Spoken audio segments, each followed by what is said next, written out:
Olá, nesse vídeo vamos falar um pouco sobre a química verde. A química verde, ela visa apenas a redução da poluição? Bom, podemos dizer que a química verde visa também o desenvolvimento de técnicas e metodologias que não utilizem dissolventes ou reagentes, ou que pelo menos utilizem o mínimo possível dessas substâncias para que não sejam gerados produtos ou subprodutos tóxicos, pois são perigosos tanto para a saúde humana quanto para o meio ambiente.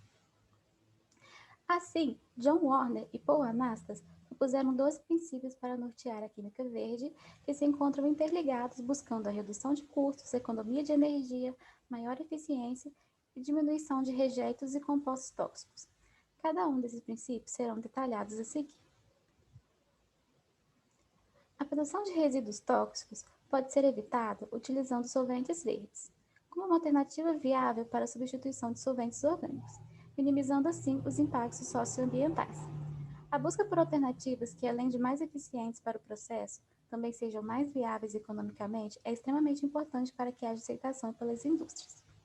Uma das indústrias que demandam grande quantidade de solvente para processos de purificação, extração e recristalização é a indústria farmacêutica. A adoção de solventes como 2-metil-tetraidrofurano em substituição aos derivados de combustíveis fósseis e a utilização de fluidos supercríticos para a substituição de solventes clorados são formas de adequação a esses princípios.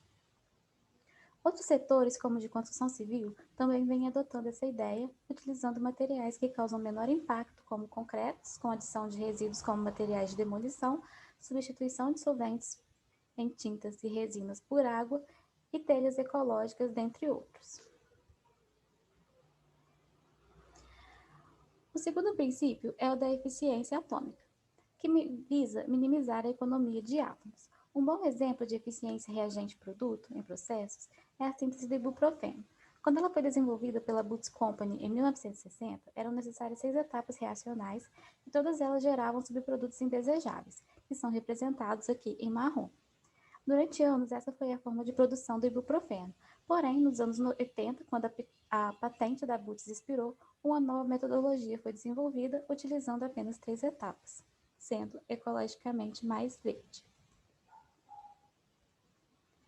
É preciso, então,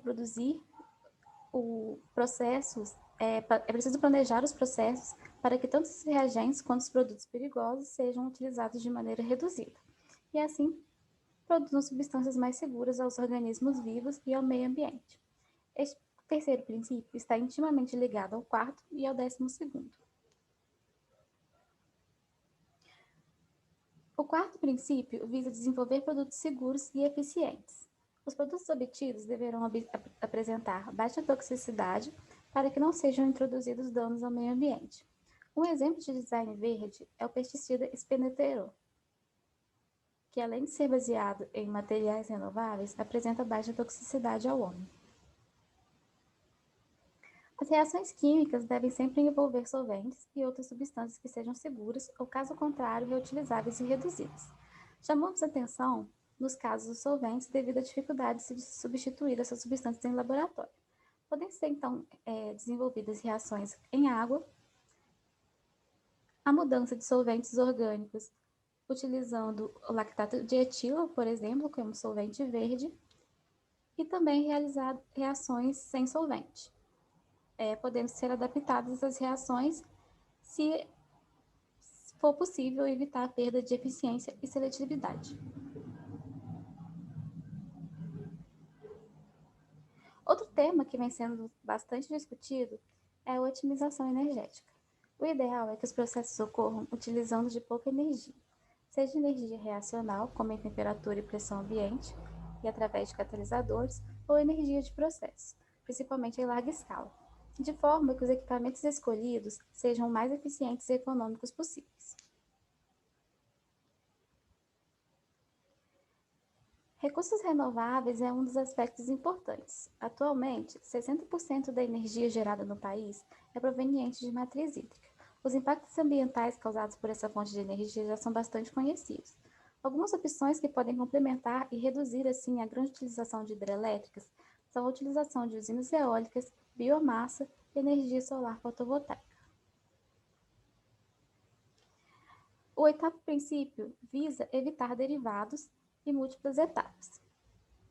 Esse processo, correlacionado à economia de átomos, pode fazer o uso de enzimas como a penicilase na síntese da penicilina, evitando o uso de reagentes protetores e utilizando água como solvente, evitando assim a desproteção desnecessária do reagente, da molécula.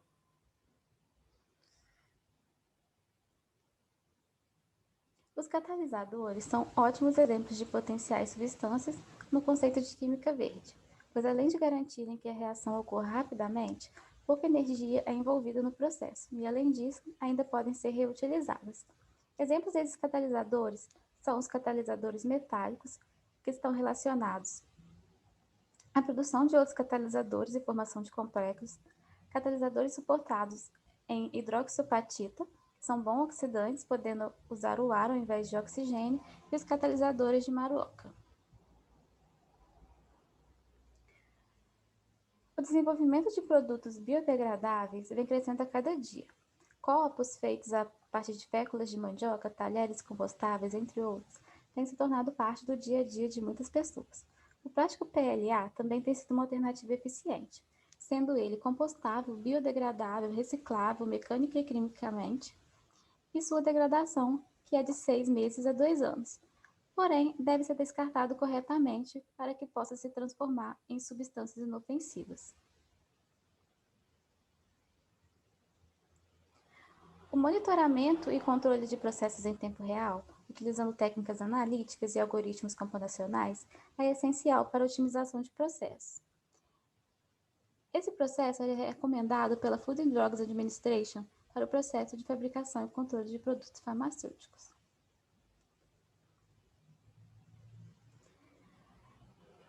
Deve-se evitar o uso de sistemas complexos e de substâncias perigosas e tóxicas. Os processos devem ser monitorados para a detecção de possíveis riscos e condições apropriadas, equipamentos adequados e projetados para o fim destinado podem evitar falhas e assim prevenir desastres. Para complementar, vale destacar o princípio dos 3 R's, que são reduzir, reutilizar e reciclar, que seguindo essa ordem incentiva primeiramente a redução de lixo e consequentemente o menor esforço em lidar com a geração de resíduos, a reutilização, que garante uma economia considerável frente a uma produção desnecessária, e recuperar o que contribui, dando destino final aos resíduos gerados que podem ser reprocessados ou servir de próxima matéria-prima para outros compostos.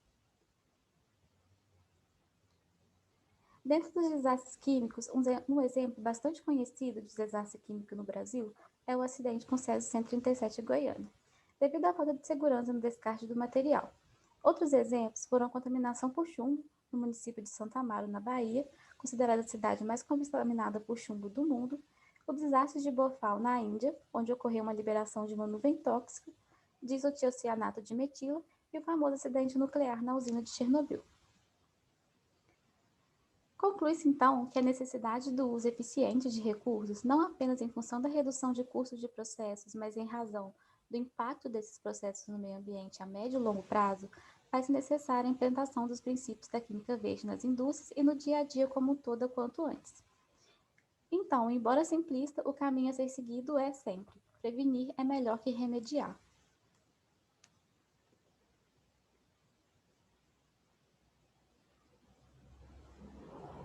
Porém, o que percebemos é que as questões econômicas e os hábitos enraizados são grandes obstáculos para a implementação da química verde. É extremamente necessário que as pessoas sejam conscientizadas pelos impactos que estão causando ao ambiente e a si mesmas e possam abraçar essa ideia. A população como um todo tem poder de decisão sobre governos e indústrias e por isso depende dela cobrar por alternativas socioambientais e maiores fiscalizações.